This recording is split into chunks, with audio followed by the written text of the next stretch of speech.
Okay guys, kita minum petang dulu guys. Dan kita Okay, Dok. makan kuih singkong Ni Dr. dulu. Chi. Big boss kami, Dr. Chi. Ketua Rombongan. Okay. Tengok ni. Singkong dan keju. Memang tradisional punya. Dia goreng macam ini.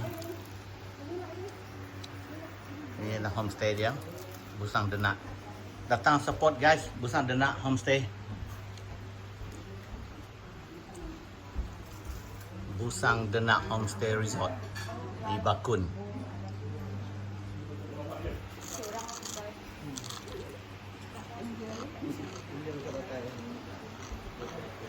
Memang cantik homestay dia.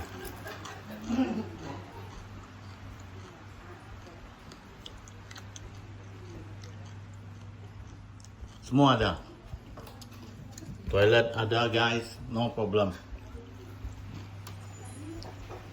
Dapur ada. Halo. Oh, makan, minum. Okey. Memang rasa-rasa getaway. Ini baru dia getaway.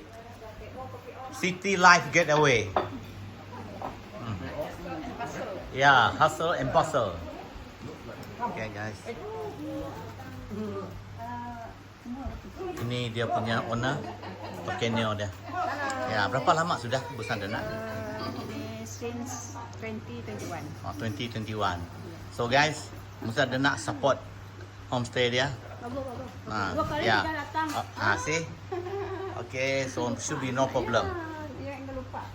Ya. Dua-duanya. Boleh bawa group team. Memang baguslah homestay dia. Semua complete package dia ada.